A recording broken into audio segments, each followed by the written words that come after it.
Hi everyone, welcome to HIV.gov's continuing coverage of AIDS 2018.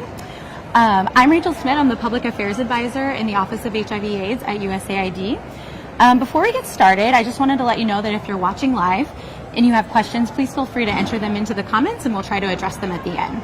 So right now I have the pleasure to introduce you to Polly Dunford, who is the new Director of the Office of HIV/AIDS at USAID. Welcome, Polly.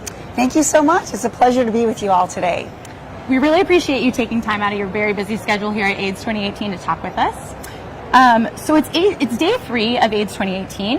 Can you tell me what is your favorite part and what has impressed you the most during your time here in Amsterdam? Really, there's so much that's impressed me here. USAID, we have over 70 abstracts, posters, presentations. It's such a great opportunity to showcase the amazing work that we're doing all over the world to reach people with HIV/AIDS services and prevent new infections of HIV/AIDS.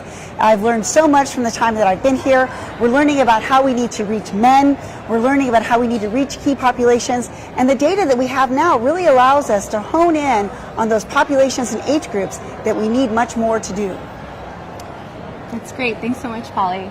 So you recently started as the Director of the Office of HIV/AIDS. Can you tell me about your vision for how USAID is really going to impact on finding people, testing them, treating them for HIV, and really trying to prevent this infection? Really what we're doing right now, we're all working towards the 90-90-90. So we're working with an intense analysis of our data down to the micro level to see, as I said earlier, which populations we're missing. We know we need to find the men. We know we need to get children on treatment. We know we need to find key populations where they are. So what we're trying to do right now is really work on reaching men. So we have to do differentiated service delivery models. We have to make sure that we are open after hours. We're in communities. We're bringing people and we're reaching them where they are. We have to reach key populations, children. So really changing the way we do business so that we can reach people and make it easier for them to access services. We're also working on ensuring that our supply chain is really solid so that the medicines, the ARVs are where we need them to be, when we need them to be there. So in the past, our service delivery program, we were seeing commodities that were sometimes getting there not quite as early as we'd like. So now we're looking at an 86% on-time delivery rate of all of our commodities throughout USAID-funded PEPFAR programs. That's incredible. That type of security of knowing that our ARVs are there will help us to move to multi-month dispensing and many other things that are important in ensuring that we get people on treatment and maintain them on treatment. That's great. I know one of the priorities for USAID is sustainability. Can you talk a little bit about sustainability and where that's looking towards in the future? Yes, we have very strong partnerships with host countries and all over the world where we work. We work with host country governments, but also with civil society and local organizations. We're working to empower them to really take the lead in their response to become direct partners with the U.S. government, not as a sub-mechanism, but direct partnerships. So we look forward to continuing to build capacity and increasing our number of direct partnerships. And this really fits into Administrator Green, the administrator of USAID, his vision for the journey for self-reliance. So we're really excited and proud to be part of this PEPFAR effort to increase our direct partnerships with local partners, indigenous partners. That's really great to hear. So you talked about supply chain earlier. I'd like to go a little bit more in depth to that. You know, it's really important to get those commodities where they need to be to the people that need them. So do you want to talk about just USAID's role in the supply chain? We are the leader in PEPFAR in terms of supply chain delivery. So it's very important that we get the forecasting right.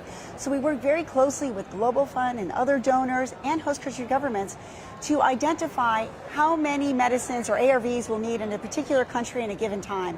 We make sure those orders are placed in advance so they can arrive on time in country.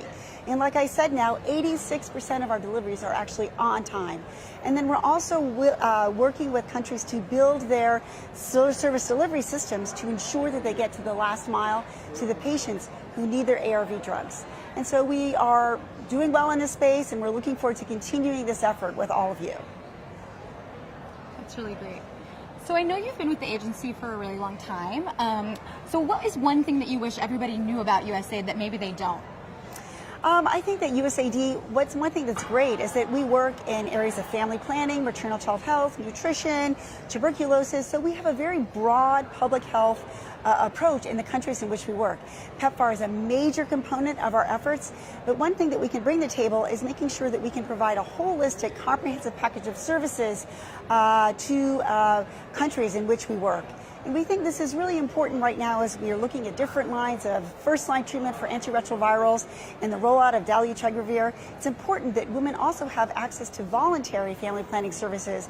And we think with USAID, we can bring these efforts together to PEPFAR to enhance our efforts to ensure quality, comprehensive services to people throughout the world. That's really great to hear. So this year marks the 15th anniversary of PEPFAR. As you can see, we're at the 15th anniversary booth here at AIDS 2018. And we're just 2 years away, from the deadline to achieve the 90-90-90 goals. Mm-hmm. So what did the state of the epidemic look like in 2003 when PEPFAR started, and what does it look like now? When PEPFAR was announced, I think many of us that were working in the field of public health, international public health, when we would visit hospitals and facilities and in communities, we saw the devastating effects of HIV. And I think that was very hard for all of us because then we didn't have an answer. But PEPFAR helped us be able to deliver answers and to work with host country governments to expand, dramatically scale up access to HIV. So now what we see is hope. We see HIV becoming a chronic disease, and I'm so proud to have been working with so many people in so many countries around the world to make this dream a reality. We know that we still have a long way to go to reach the epidemic control goals of 90-90-90. We hear from UNAIDS we're not quite on track, but as I was saying earlier, we have data now that shows us where we are not getting it done, which populations we still need to reach. And so we're committed to working with all of you to focus on those efforts. And I know with this intense focus on the areas where we need it the most, we can make progress, and I think we can get it done together. That's really great to hear. I'm really excited about USAID's dedication to this. Are there specific populations that are harder to reach or that are preventing us from reaching these 90-90-90 goals? I mentioned men earlier. I think PEPFAR's announcement with other international donors for MenStar is very exciting. That will enable us to reach the men because we've made so much progress to date and we've only reached half of men in getting to this effort. So we know we need to do better in that space. Also, key populations continue to have a disproportionate, be impacted disproportionately by the epidemic. So we're really working on ways that we can increase access to those populations and help bring them into services. Another thing we're very concerned about is adolescent girls.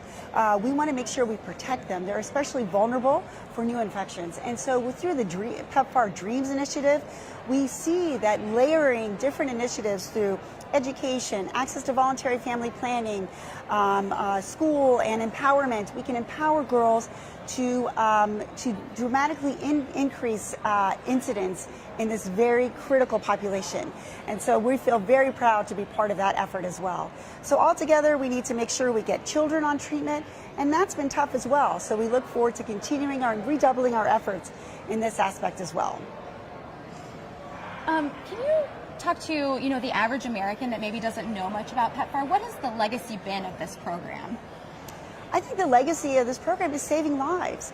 I think before PEPFAR started, the death rate for PEPFAR, for HIV/AIDS, was very, very high. And so now we're seeing more and more people getting on treatment and living happy, healthy lives. And so I just think the legacy is really saving lives throughout the world. And I'm so proud to have been part of that effort. That's phenomenal. So as we go into the final days of the conference, what are you most looking forward to maybe during the last few days and then beyond? The last few days, continuing the learning that we've all accomplished here and seeing, making sure that some of our promising practices are being highlighted so that we can all learn from them and go to scale with them. So we need to take these pilots that we've demonstrated here and just go to scale tomorrow. So I'm really looking forward to getting back to Washington so we can regroup with our headquarter colleagues to see how we can work with the field and countries throughout the world to scale up these practices, focus on the populations that we need to reach in order to reach epidemic control and our 90-90 goals. Great. Well, that's all the questions that we had today. We thank you so much, Polly, for taking the time, and it was a real pleasure talking to you about the impact of USAID and PEPFAR programs. And thank you for joining us today on Facebook Live. Thank you so much.